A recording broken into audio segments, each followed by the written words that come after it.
भारत और बांग्लादेश के बीच तनाव अब खेल के मैदान में सामने आ रहा है। बांग्लादेश ने 2026 टी20 वर्ल्ड कप में भारत में खेलने से मना कर दिया है। उधर बीसीसीआई का रुख भी सख्त है। दरअसल ये फैसला बांग्लादेशी क्रिकेटर मुस्तफिजुर रहमान को आईपीएल 2026 से बाहर किए जाने के बाद लिया गया है। 2020 वर्ल्ड कप 7 फरवरी से भारत और श्रीलंका में खेला जाना है। बांग्लादेश को ग्रुप स्टेज के अपने सभी 4 मैच भारत में ही खेलने हैं। इसे लेकर अब खेल के मैदान में सियासत देखने को मिलेगी और संग्राम छिड़ चुका है। बांग्लादेश की तरफ से कहा गया है कि अब वो वर्ल्ड कप में भारत में नहीं खेलेगा, उसके मैच भी श्रीलंका में कराए जाएं।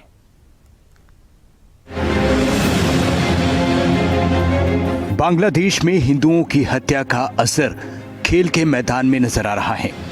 भारत और बांग्लादेश के बीच तनाव सिर्फ 2 देशों का तनाव नहीं, बल्कि खेल के ग्राउंड पर भी ये तनाव नजर आ रहा है।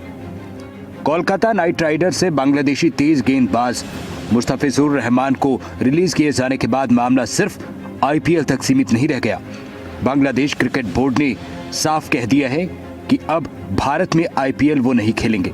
उधर बीसीसीआई इस बार भी अपनी टीम को बांग्लादेश भेजने के मोड में नहीं है। बांग्लादेश बोर्ड ने कहा है, अगर भारतीय क्रिकेट कंट्रोल बोर्ड आधिकारिक तौर पर मुस्तफिजुर रहमान को आईपीएल से बाहर किए जाने के कारणों की पुष्टि करता है तो वो बांग्लादेश टी20 वर्ल्ड कप के कुछ मैचों के वेन्यू बदलने की मांग कर सकता है। और इस पर बांग्लादेश की तरफ से कह दिया गया है कि भारत में वो मैच नहीं खेलेंगे।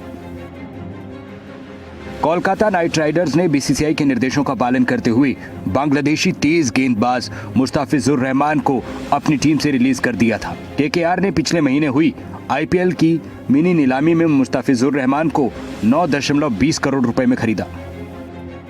Due to the recent developments which is going on all across, BCCI has instructed the franchisee KKR to release one of their player, Mustafizur Rahman of Bangladesh, from their squad, and BCCI has also said that if they ask for any replacement, BCCI is going to allow that replacement. So you know that from 11th of January, India is going to play New Zealand in 3-match ODI series, and today we have a meeting with the selectors, and in the afternoon we are going to announce the squad for New Zealand series, who will be representing the country.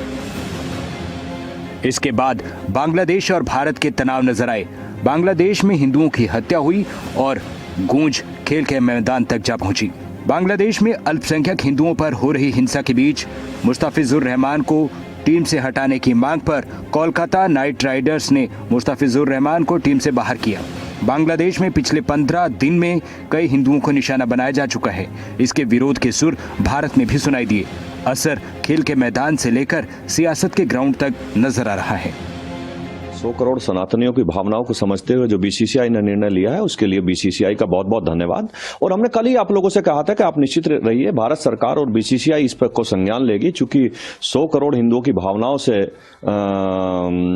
खिलवाड़ नहीं किया जा सकता। और धन्यवाद बहुत बहुत BCCI का कि उन्होंने इस तरीके का निर्णय लिया। और मैं फिर एक बार कहूंगा, ये पूरे भारत के हिंदुओं की जीत है, सनातनियों की जीत है। यदि शाहरुख खान मुस्लिम नहीं होते तो ये सवाल नहीं उठाए जाते। कभी कभी लोगों को लगता है, भारत देश के लोगों को, खासतौर पर हम लोगों को लगता है कि कुछ सवाल धर्म जाति को लेकर उठाए जाते हैं जो ठीक नहीं है। चलिए, अच्छा हुआ कि हमारे शाहरुख खान जी ने उस खिलाड़ी को वापस कर दिया, और वापस करके उन्होंने देश का रिस्पेक्ट किया है, आदर किया है। उन लोगों को भी आदर किया है जो लोग मानसिक रूप से जकड़े हुए हैं, जो लोग धर्म जाति को लेकर के हमेशा सवाल उठाते हैं। तो चलिए, अच्छा बात है। मतलब इसके लिए हम शाहरुख खान जी को धन्यवाद देना चाहते हैं कि अच्छा किए, कम से कम वैसे लोगों को भी उन्होंने आदर किया। टी20 वर्ल्ड कप 2026 की मेजबानी भारत और श्रीलंका संयुक्त रूप से कर रहे हैं। टूर्नामेंट के कई अहम मुकाबले कोलकाता के ईडन गार्डन स्टेडियम में प्रस्तावित हैं। यही वही मैदान है जिसने आईसीसी वनडे वर्ल्ड कप 2023 के दौरान पाकिस्तान टीम की भी मेजबानी की थी। हालांकि सूत्रों का कहना है कि टी20 वर्ल्ड कप जैसे बड़े टूर्नामेंट का ये वेन्यू बदलना आईसीसी के लिए आसान नहीं है। इससे न सिर्फ मेजबान देशों की तैयारियों पर असर पड़ेगा, बल्कि प्रसारण, टिकटिंग और लॉजिस्टिक्स से जुड़े कई बड़े फैसले दोबारा लेने पड़ेंगे। फिलहाल बांग्लादेश ने भारत में टी20 वर्ल्ड कप खेलने से इनकार कर दिया है। मामला तूल पकड़ता जा रहा है। आने वाले दिनों में भारत बांग्लादेश क्रिकेट संबंधों में तनाव और ज्यादा देखने को मिल सकता है। क्रिकेट के मैदान से अब राजनीतिक और सामाजिक मुद्दों का असर साफ दिखाई दे रहा है। ब्यूरो रिपोर्ट, खबरें अभी तक।